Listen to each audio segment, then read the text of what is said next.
Hi, I'm Brenda Yoho, and welcome to Solution Saturday.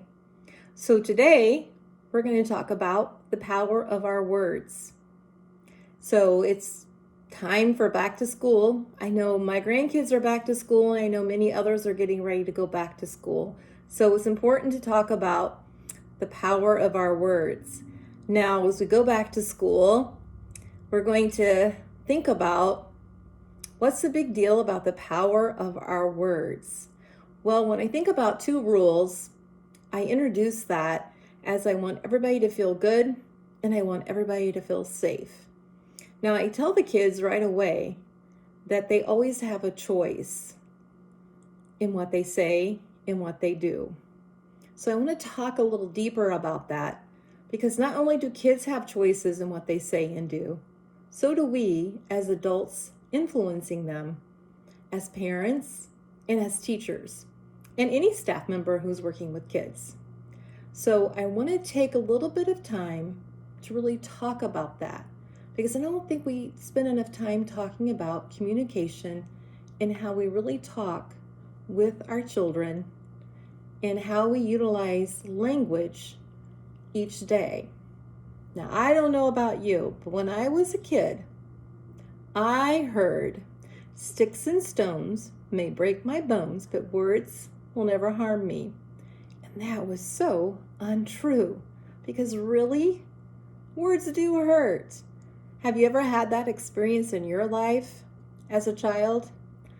We don't want to have those experiences for our children. And unfortunately, we do. Because words can come from children and adults. It's true. Not intentionally, I don't think. I don't think people often realize the power that they have in those words. But today we're going to talk a little bit about it. Because see, kids, they perceive things in what we're saying and what we're doing. And we just need to understand that. It's a big responsibility because they're looking at us and they're watching us all of the time. So when we are talking, even though they may not look like they're listening, trust me, they are. So one of the things I want to talk about is saying what you mean and meaning what you say. When kids are playing and they're playing really rowdy, do you scream out and say, if you guys don't stop that and settle down, I'm going to send you to your room? I've done that before. And then they continue on and you give them another warning and another warning and another warning. And so what they figure out is that you don't mean what you say.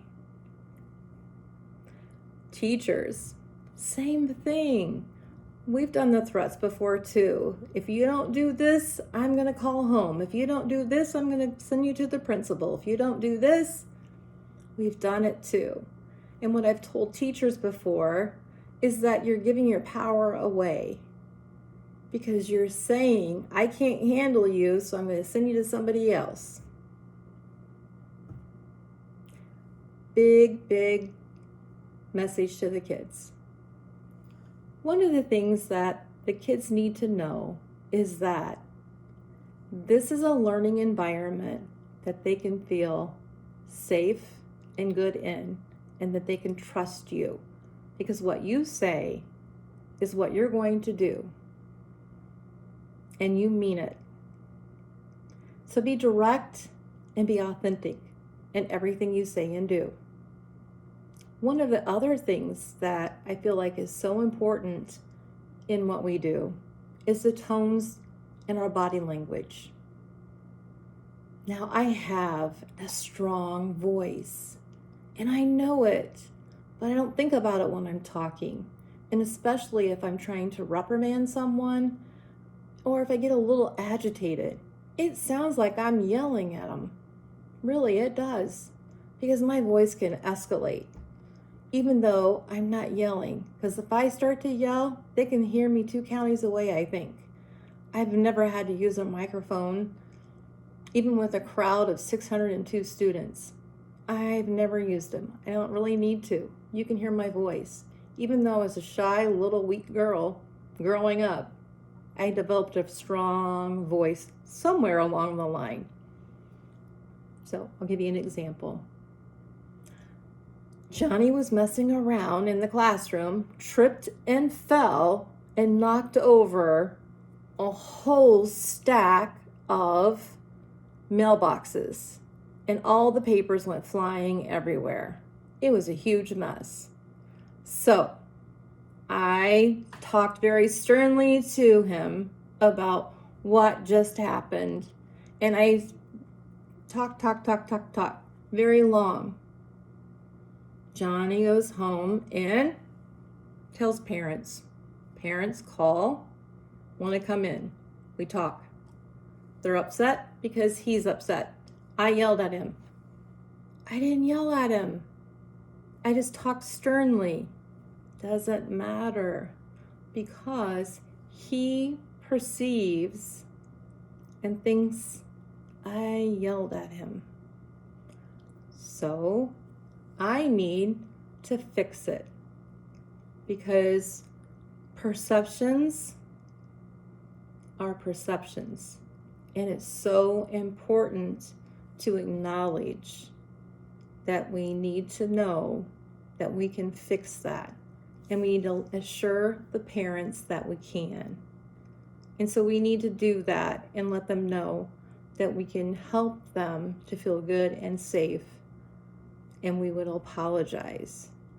And you apologize to the parents. And if you can't bring yourself up to apologizing, I've always told my staff, my teachers, to say, I'm sorry you feel that way.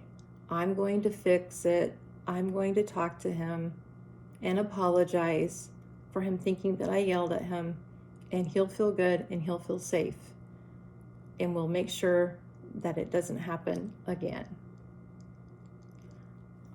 Easy fix with the 2 rules. It's important that we are modeling within the classroom a good way to communicate, so that students can see how to value other people's thoughts, ideas, and voice. So when you're calling on students to answer questions, pause and use wait time. I've always said wait time is so important, but it can be so uncomfortable for everyone, I think. Don't finish a child's sentence or question or answer. Let them finish it themselves.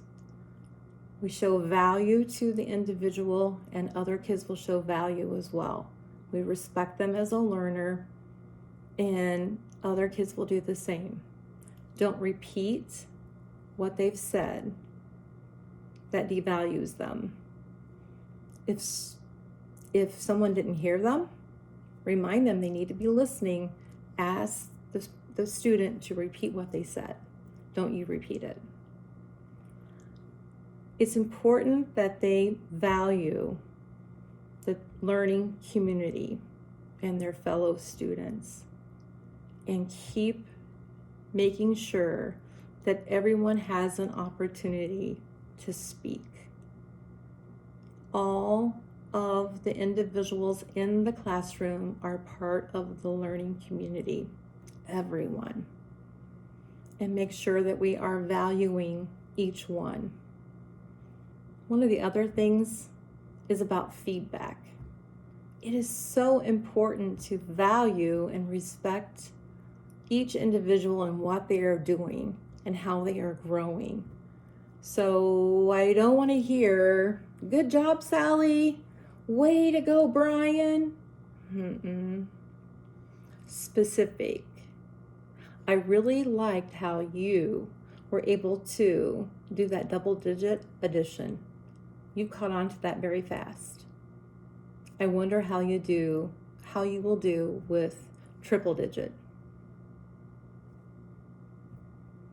Something like that.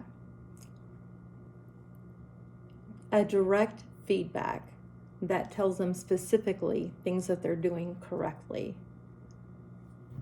It's easy to do the good job, and it's okay once in a while, but not all the time. Kids need reinforcement, but they need specifics on what's going right. I'm a big believer in student-led conferencing, so you want to make sure that you're giving kids opportunities to be able to practice and be able to tell what they're doing right and what their strengths are, and be able to know the areas they need to improve on. And it's good to also allow them to help each other and learn how to give feedback to each other in a positive way. I'm not going to take up too much more time. I wanted to keep these videos very short.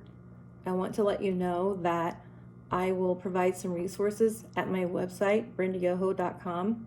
We're working on getting things loaded up on to the website. I just signed my publishing contract, so my book is coming out soon. They tell me within 12 weeks, I think. So I'll let you know what the official publication date is. I will put on the website a couple of ebooks to help you with the power of our words for parents and the power of our words for teachers.